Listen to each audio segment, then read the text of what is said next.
دوسری بات کہ آج ہم جس عنوان پہ جمع ہیں یہ یوم الجماعہ ہے، اصل لفظ عام الجماعہ ہے۔ عام الجماعہ کسے کہتے ہیں، یوم الجماعہ کسے کہتے ہیں، یہ دونوں باتیں میں آپ کی خدمت میں عرض کرتا ہوں۔ عام کہتے ہیں سال کو، ایئر کو۔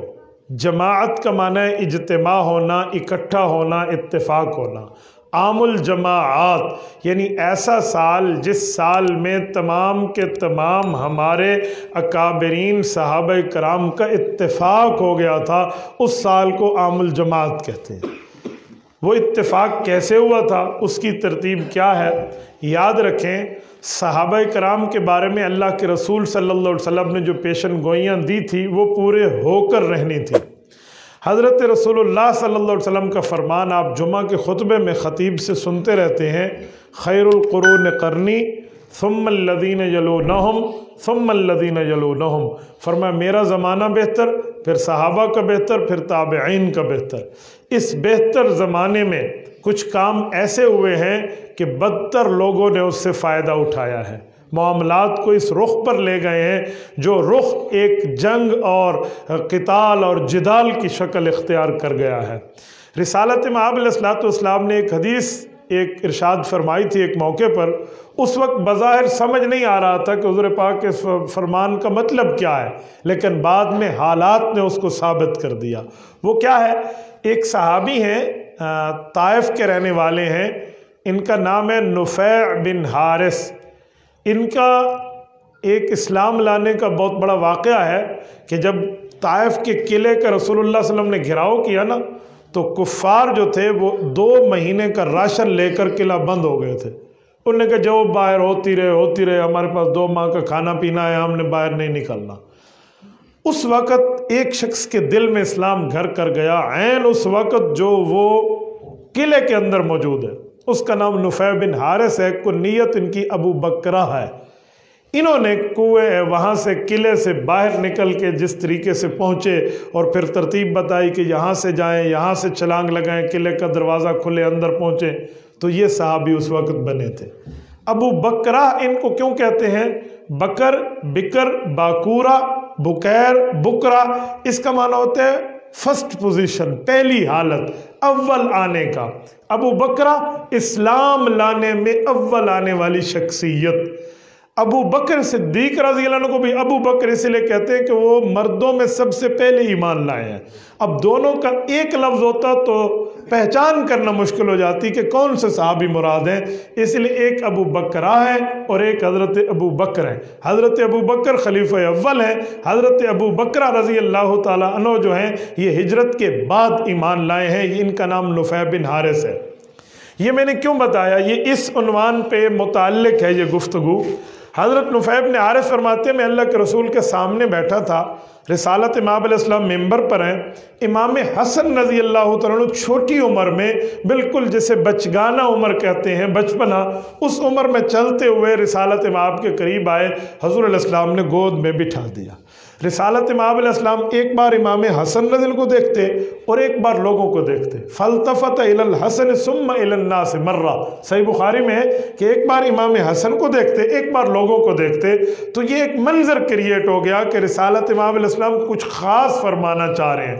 تو ہر بندے نے کان دھرا اور ہر بندے نے کوشش کرنا شروع کی کہ آپ علیہ السلام کیا فرماتے ہیں۔ حضور علیہ السلام نے ہاتھ رکھا حضرت امام حسن رضی اللہ عنہ کے پیٹھ مبارک پہ، فرمایا لوگو ان ابنی ھذا سید، میرا یہ بیٹا سید ہے، سردار ہے۔ تو اس میں تو کوئی شک نہیں ہے کہ امام حسن رضی اللہ تعالیٰ عنہ سید ہیں۔ امام حسن ماں باپ دونوں کے ملاپ سے سید ہیں، نجیب الطرفین سید ہیں، اور سادات کے گھر کے جو ہے نا فرد اول ہیں۔ جب نسل شروع ہوئی ہے صحابہ کرام کی تو ان میں سادات میں تو اول حضرت امام حسن حضرت علی المرتضیٰ کے بعد، تو اس میں تو کوئی شک نہیں ہے، یہ تو معمول کی بات ہے، یہ تو امام حسن کے معمول کی فضیلت بیان ہو رہی ہے۔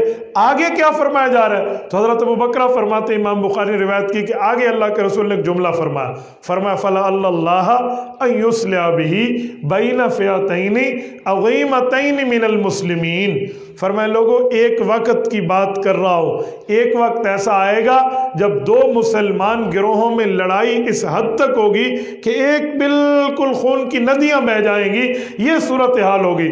تو میرے اس سید بیٹے کی سعادتی کو رب ظاہر فرمائیں گے اور اس سے اللہ یہ کام لیں گے کہ یہ دو مسلمان گروہوں میں اتفاق کرانے کا سبب بن جائے گا۔ یہ امام حسن اس وقت جب امام حسن رضی اللہ عنہ بالکل بچپنا ہے، چہرے پر رسول اللہ صلی اللہ علیہ وسلم کے وفات کے وقت عمر 7-8 سال ہے، داڑھی کا ایک بال بھی نہیں ہے، یہ عمر، اور اس سے پہلے فرمایا جا رہا ہے۔ تو لوگ بہت حیران تھے، اچھا کچھ ایسا بھی ہوگا، کوئی ایسا واقعہ بھی ہوگا اور یہ ہوگا۔ یہ صلح امام حسن رضی اللہ تعالیٰ عنہ نے کب کرائی ہے؟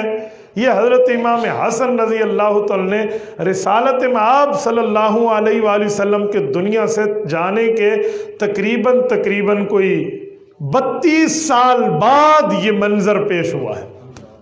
آپ علیہ السلام سن 10 ہجری پوری تھی، 11واں ہجری میں انتقال ہوا ہے۔ حضرت علی المرتضیٰ کی شہادت سن 40 ہجری ہے، 40 سے حضور والے 10 نکالے، پیچھے 30 بچتے ہیں، 30 میں اگلے سال یہ 31 سال پورے اور 32واں شروع ہے، گویا 31 سال میں 6 ماہ امام حسن کی خلافت ہے۔ انہوں نے صلح کرائی ہے حضرت علی اور حضرت امیر معاویہ رضی اللہ عنہ کے گروہوں میں۔ میں یہاں ایک دو باتیں آپ کی خدمت میں کرنا چاہتا ہوں۔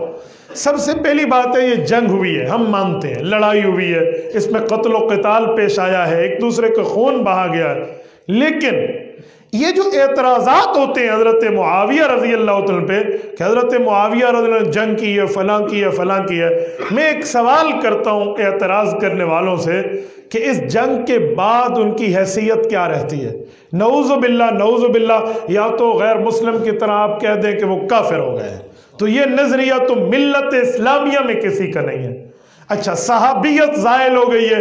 جی نہیں، ملت اسلامیہ میں کسی کا نظریہ نہیں ہے کہ اس جنگ کرنے کے بعد صحابیت زائل ہو گئی ہے۔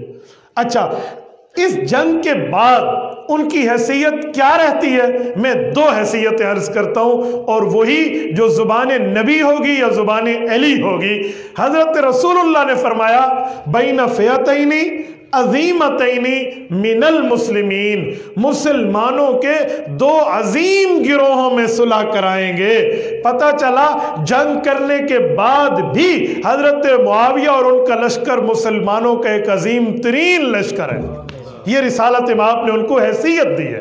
یہ جو بندہ کہے نا یہ ہو گیا وہ ہو گیا، انہیں کہو بے وقوف تو نے ایک آنکھ سے دیکھا ہے، تصویر کا ایک رخ دیکھا ہے، یہ سب کچھ ہونے کے باوجود حضور فئتین عظیمتین من المسلمین کہہ رہے ہیں کہ مسلمانوں کا لشکر نہیں، مسلمانوں کا ایک عظیم ترین لشکر۔